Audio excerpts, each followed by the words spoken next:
Hey guys, thought I'd release a quick video on a laning stage I played versus a Master Tier QoP on my hero Void Spirit. In this lane, we're going to be looking at three key concepts, that is damage mitigation, trading, and conditioning a kill. In order, damage mitigation being, offsetting damage with tangos, salves, the likes. Trading is when they're hitting you, you're also hitting them back, or casting spells, or aggroing creeps, whatever. And conditioning a kill is setting up for kills or situations where the enemy hero is forced to make a decision between basically risking their lives or being completely zoned off the creep wave. Both are very good. Now, for you. Thinking about these concepts, you want to think about them in order. Damage mitigation first, trading second, and conditioning a kill third. You can't just kill someone without trading, and you can't trade unless you buy sufficient regen to do the trade. So with a hero like Queen of Pain, it's important to buy lots of salves, tangos, to sort of offset the harass that she does. So there's going to be some mistakes in the lane. I'm not a perfect player. She's not a perfect player. We're going to be making mistakes, but the goal is to make less mistakes than the opponent. Without further ado, I hope you enjoy the video, and hopefully you will learn something maybe. All right, thank you. Hey, Mogul Khan here, Void Spirit fanatic, fanboy, lover. Spoiler alert, I'm on a killing spree this game. So if you couldn't tell by the title, I do win this lane pretty hard. And I just want to talk over how that happens and that kind of thing. So as you saw in the last segment of the video, we'll be looking at a couple things. Trading, conditioning a kill. We're going to be looking at mitigating damage. And we're going to be looking at those three things primarily. There's also some luck factor in here, but this is what the video is basically going to cover is mitigating damage, trading, and conditioning kills. So as you see here, I helped with the first blood. I did get a bit of XP. I can't even see specifically in the replay. Sorry, I got 25 XP, so not a lot. But, every bit helps. So I'm coming to lane. I'm against a QoP, a Master Tier QoP by that. And she is very good at her hero. Or so, you might think on a Master Tier QoP. So what are you going to see from a QoP? You're going to see a good QoP. Very aggressive. Bullying you out of the lane. Wants to Shadow Strike you off cooldown and beat the crap out of you. And then while you're Shadow Striked, you just run away like a little baby, or you trade with her, which isn't ideal because she's very strong stats, so you can't just really run up and trade with her. And even if you do run up and trade with her, she's just going to blink away to a safer distance and keep kiting you, basically. So very scary to think about in terms of like a melee hero versus QoP. It's very good for her to... She likes those trades because you can't really do much other than just like walk around pretty slowly. Now, the good thing about QoP is she does a lot of damage, right? But she's also extremely squishy. So when she goes for these trades early on, levels 1 through 5, primarily, she will tank a lot of creeps in order to hit you. Or you can make it so she tanks, like, okay, you want to hit me, fine, but you're going to tank all my creeps. That kind of thing. So she's going to do a lot of damage, and I'm going to itemize for that damage. So you're going to see another set of tangos, another set of salve, a very late bottle. If you're going to watch the whole match, feel free to do so. The match ID is in the description, but I will just be looking at pretty much the first 5 minutes of this game and kind of going through it play by play. So approaching lane with 25 XP, with tango going, healing up. We're going to get to lane, and the reason why I skilled this remnant ability was for the first blood attempt, and also I think it is one of the best spells in terms of securing the range creep. Ideally, the W does more damage, but the Q, you can kind of do a lot of stuff with the Q in lane. So you could, like, if she's tanking 3 creeps, you can pull her, and then she'll tank 3 creeps even longer because she can't de-aggro, and you get 2 autos off or whatever. So I really like starting with Q in most lanes. So get daggered here, like I talk about. She's going to tank my creeps. Okay, that's fine with me.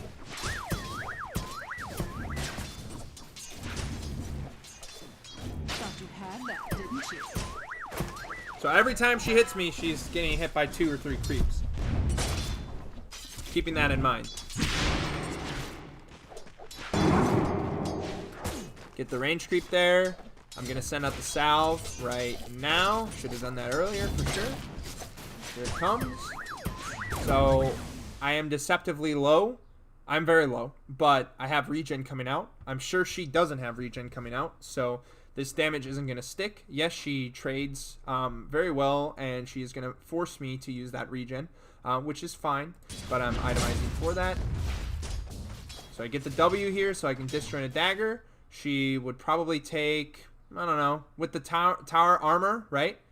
9 armor under the tower, pretty huge.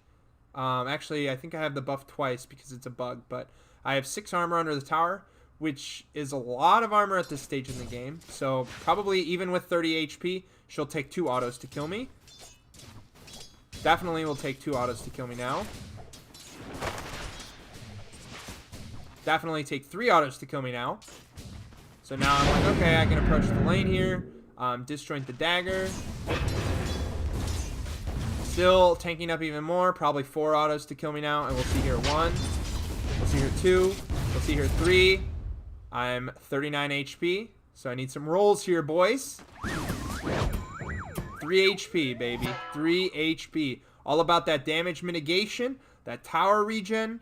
And you might think, whoa, dude, you got super lucky.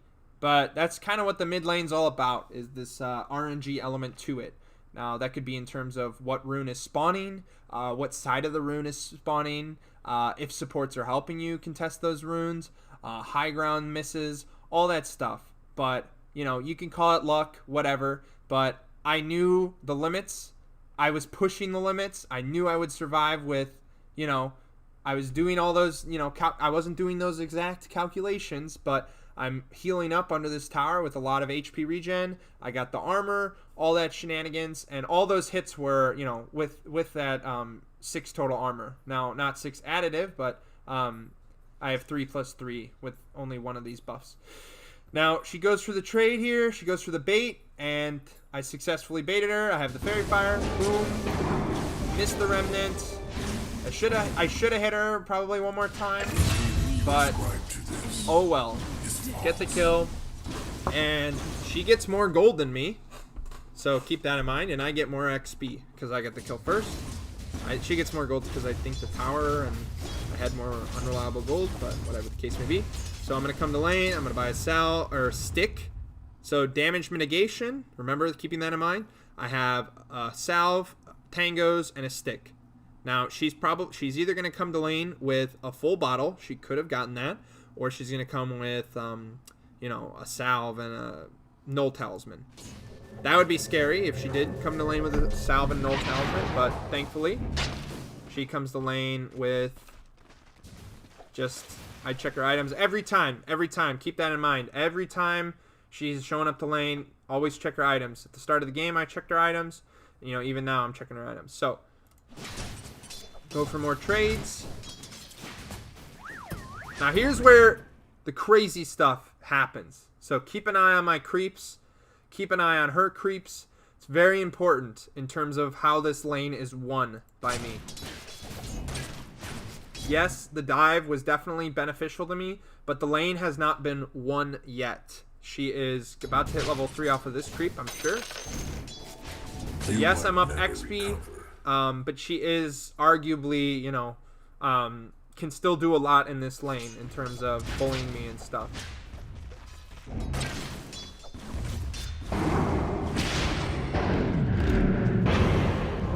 So, this creep is astronomical in its importance, and you can't even see yet, but I'm gonna tell you now. So, let's look at our creep waves.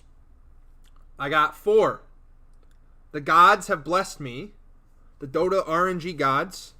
Randomly, she just decided not to kill that one when they were, I guess, trading creeps back there. But this creep survived. He's a survivor. And he's going to join my troops here. And he's going to help me win this lane. So, here we go. I have 4 melees in a range, and she has 3 melees in a range. And it's gonna fucking matter a lot here. So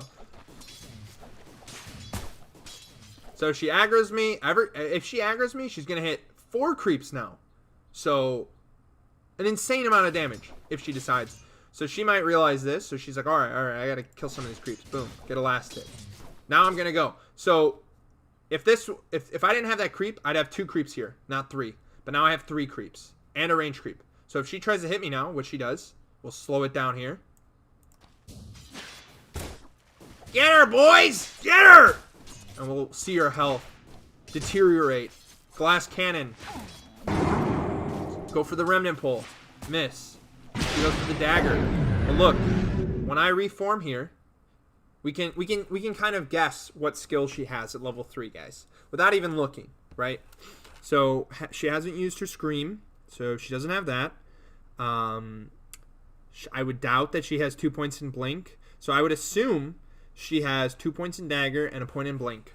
She just used dagger, and she used blink earlier, or she didn't use blink earlier, but she has that available if she wants to blink away from this. Maybe that would have been the best play for her, but maybe she doesn't know just how much damage a level 2 Dissimulate does, because not a lot of people level that. So here it comes. And I'm pretty low, she's pretty low, but, and you know, a QoP might think, a bad QoP, you could call her a bad QoP if you want, guys. I don't think she was bad, but I think I played this lane very well. So the thing is, I have 4 creeps hitting her if she decides to hit me, and at most, I'm going to have 2 creeps hitting me. So these are big, big things. In addition, the items that I've went for are the salve, the tango. I'm tangoing up right now. She is not. All these things add up. These are what is conditioning the kill, right? You could say, if I get a kill here. Let's see. She wants to trade. I want to trade. She thinks this is good for her because she has this blink ability. So, you know, she's going to get me low, and then she's going to blink away. Very good by her. She blinks out of range of my melee, so she wants to hit me a couple more times. Pop the wand, though. Go up for it. Smackaroonie. And now she's in a pretty bad spot because I have this salve item. She doesn't have a salve. She went for the bottle. So the next time she's getting regen is if she brings out a salve, or the rune spawns in 1 minute and 15 seconds. So pop the salve. She's got to come over here and smack me if she wants this to go away, but she realistically can't. And I have an army of creeps here. Army. All of my creeps. They're alive. But they're all pretty low because of all that fighting that we just did. So now, if she doesn't come to this lane and contest me, I'm probably going to deny like 4 or 5 creeps here. I'm going to deny this one. I'm going to deny this one. I'm going to deny this one. I'm going to get all these CSs. I'm just going to be focusing on denying and pulling the lane back because she's not here, right? So she's like, in my opinion, she's in a very bad spot because she has to contest this, or she's just going to get out-leveled by a lot and lose the lane eventually. So here she comes to contest. Oh, I can't. She's going to kill me. Gotta come up here. I'm just farming, you know, getting some CS. Gonna get some denies. Stop animation there for some weird reason.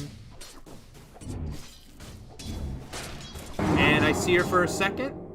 Because as I said, she, like, needs to hit some of these creeps, or else I'm just gonna deny them all. She knows that. I hit the Q successfully, and I W, and she's dead. And you might think, bro, this guy's an idiot. I don't think so. You know, that's a very dumb thing that she did, but it puts her into a position where I've conditioned the kill with that trade earlier. So this video is all about sort of that conditioning and everything that led up to this moment where I killed her extremely easily. If you ever watch Henry Dota, his earlier content, he talks about conditioning kills in the mid lane, and that's kind of what it all is about. You know, you're never going to have a 200 HP QoP just show up to your lane and feed you. I mean, sometimes you might. It looks like she fed me, right? But all of this stuff, my regen, her lack of regen, my amount of creeps, her lack of creeps, all this stuff has led up to this moment in 3 minutes where I have basically won the lane. She'll have to do something really inspiring in order to come back into this lane. She may need a gank or something. But looking at their heroes, Oracle, Disruptor, they don't really pose much of a threat to me. I can just, and this is the benefit of last picking, right? So I can just like W away and skitter under my tower, right? So thank you so much for watching my video, guys. I have more content on the way. Obviously, as I make more videos, hopefully the content will get better. But in the meantime, thank you so much for watching. If you haven't checked out my other Void Spirit video, it's a full gameplay analysis, and I also look at the replay review. It is live, so I talk about the decisions I'm making in the game as I'm playing it. So if this was helpful for you, feel free to subscribe, like, whatever you may need to do, and hopefully you will check out some of my other videos in the future. Thanks, guys.